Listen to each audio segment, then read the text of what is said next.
vocera presidencial, Gabriela Cerruti, y a todos les llamó la atención esta declaración de Cerruti, básicamente porque envió un mensaje muy fuerte al kirchnerismo y a los gobernadores, que el presidente se planta y que no va a habilitar las PASO, la eliminación de las PASO, perdón, el año que viene. ¿La tenemos ahí a Cerruti? Esto decía.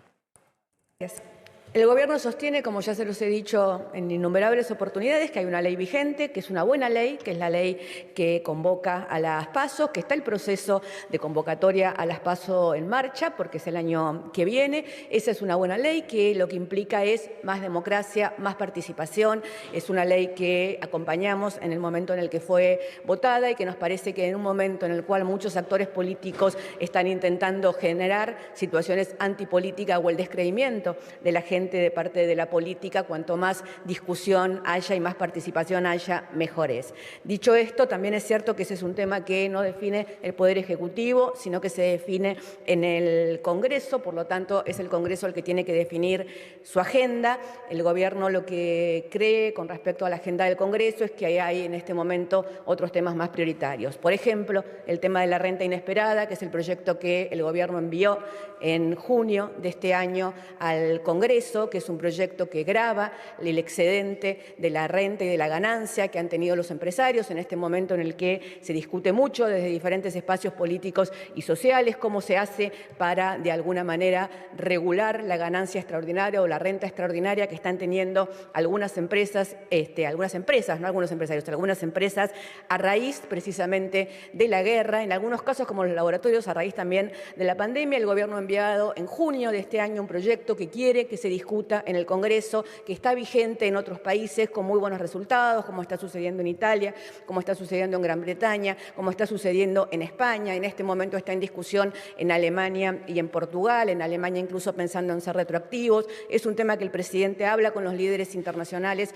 cuando se encuentra con ellos. Nosotros necesitamos que se apruebe el proyecto de renta extraordinaria porque esto significa mayores ingresos para el Estado que van a poder ser redistribuidos en muchas de las políticas que muchos sectores están reclamando y que tiene que ver precisamente con que aquellos que han tenido rentas extraordinarias por situaciones trágicas para la humanidad, como la pandemia, como la guerra... Ahí estaba Gabriela Cerruti, el tema de renta extraordinaria que ya estaba acordado y que fue al Congreso y que está en el acuerdo con el fondo y que está en las cuentas del Ministerio de Economía con el fondo, es un proyecto que se tiene que aprobar este año para cobrarlo en los vencimientos de ganancia para un grupo de 350, 400 empresas en mayo próximo.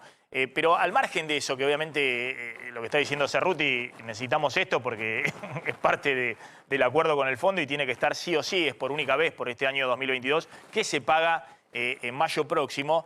Lo que me parece que es una señal muy fuerte es que Cerruti no está hablándole a la oposición cuando habla de las PASO.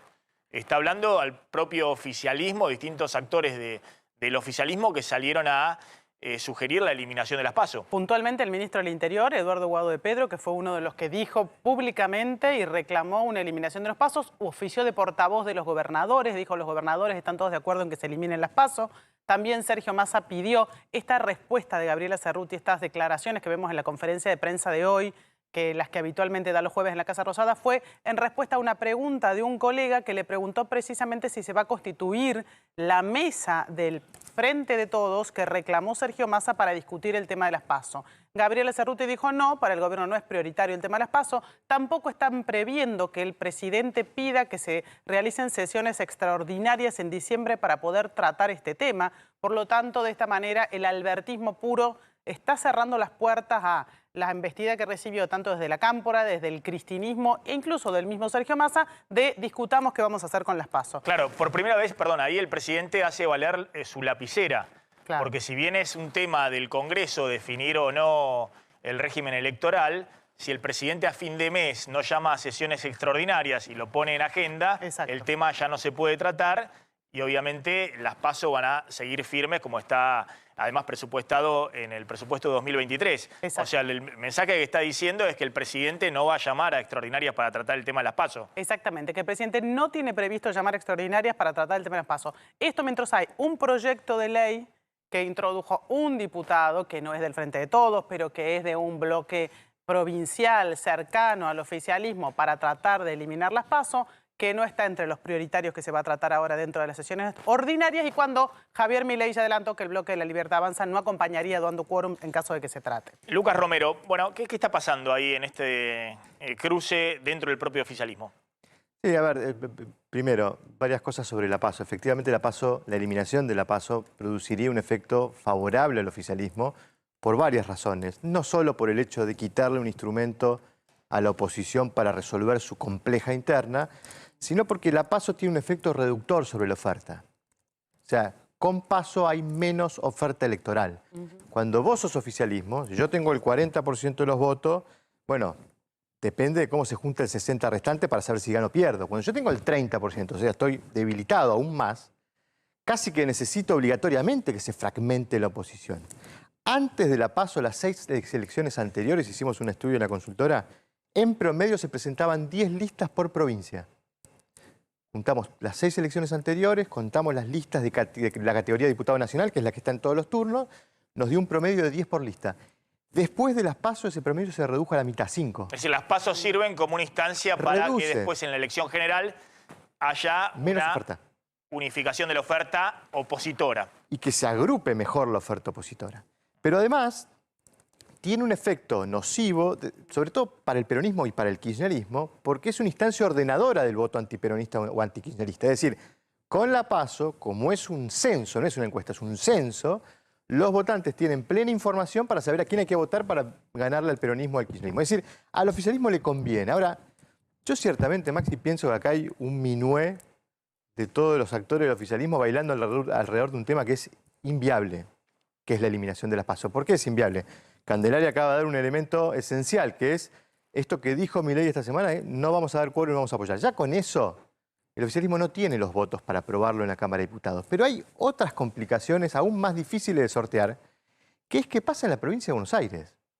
Porque la PASO nacional, uno la puede eliminar, sanciona una ley, se elimina. Después hay que replicar lo mismo en la provincia de Buenos Aires. Es decir, hay que eliminar la ley bonaerense que establece las PASO.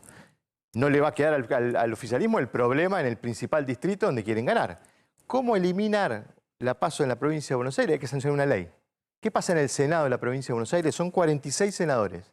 Está dividido a la mitad. 23 son del Frente de Todos y 23 son de Juntos por el Cambio.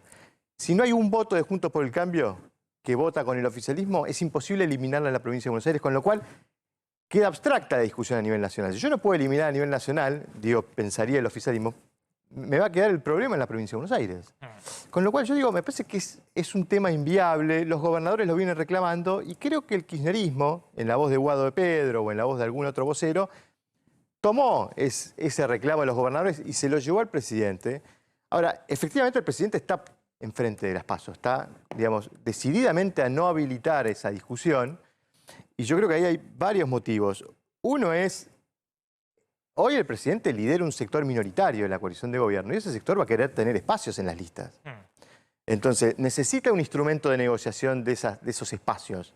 Incluso yo creo que la candidatura de Alberto Fernández es un instrumento de negociación. Yo creo que en su fuero íntimo el presidente, digamos, debe ser consciente de que su potencialidad electoral hoy no está dada para ser candidato, pero necesita sostener su candidatura para defender a su espacio en esa discusión interna.